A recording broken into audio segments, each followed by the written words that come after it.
Hey, this is Chuck from Jockey Machine. Want to give a quick preview of the Motogadget mo.Switch. This is what I'm going to be putting on the CB550 project. This is a 2-button. We got another 3-button on its way. They're very tough to get right now. Shipments are very sparse and tough to come by. But I'm going to do a quick preview of this and unbox it and show you what you get. So here we go. This is the Motogadget mo.Switch. Basic.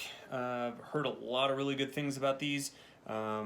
Replaceable buttons, replaceable innards, so if anything were to go wrong down the road, you can just be replaced out. Revival cycle.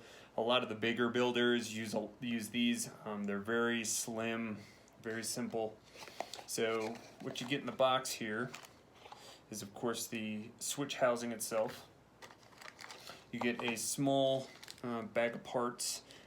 Very small little butt connectors, shrink tubing. It looks like a grounding eyelet that's already been spliced together.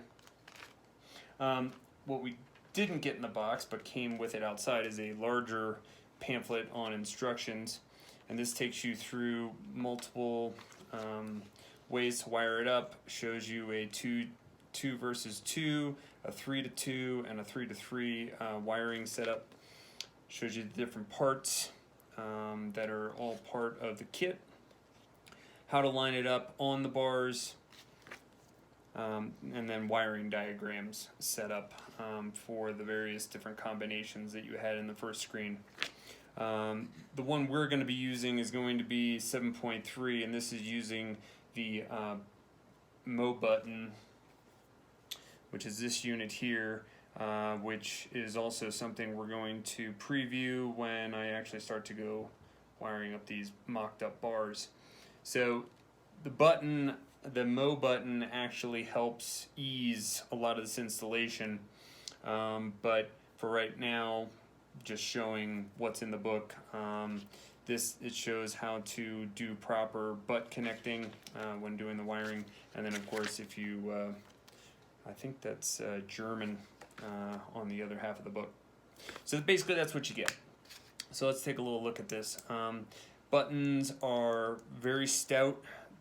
Has a really good weight to it. It's billet cut. Has this little ring on the inside that actually cuts this down, because stock on these is going to be 1 inch, and this takes it down to 7/8 bars. Let's see here, can take out this set screw, and I believe this is what will give you access to the buttons here, yeah. So, as you can see, what happens is you mount this onto the bar. There's a hole here in the back that you use one of those set screws in here. It goes in there, it clamps it down onto your bar to give you a better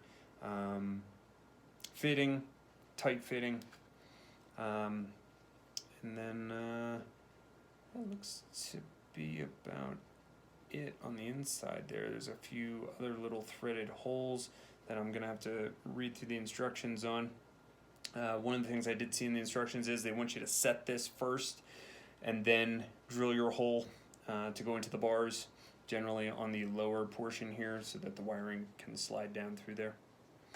The buttons here, this housing, again, this is the thing that holds the buttons is billet, definitely sturdy.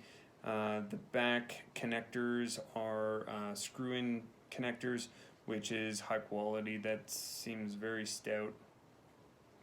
And these are, and I've seen it in numerous places, readily available for replacement buttons. So if these terminals were to go bad or the buttons were to go bad, this is available to be replaced.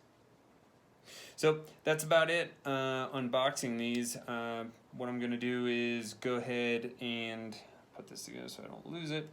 But as I go to wire up the bars that we're going to be putting on the CB550, I will be keeping video update of this so that people can see how to wire everything up.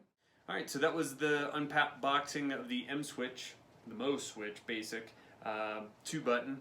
I'll be getting the 3 buttons in, I'm hoping, this coming week. So then I'll be mocking up these set of tracker bars with internal wiring, the Mo button and other things, and then mounting it up to the bike. We'll be doing a quick tutorial on all that, so stay tuned. Thanks a lot.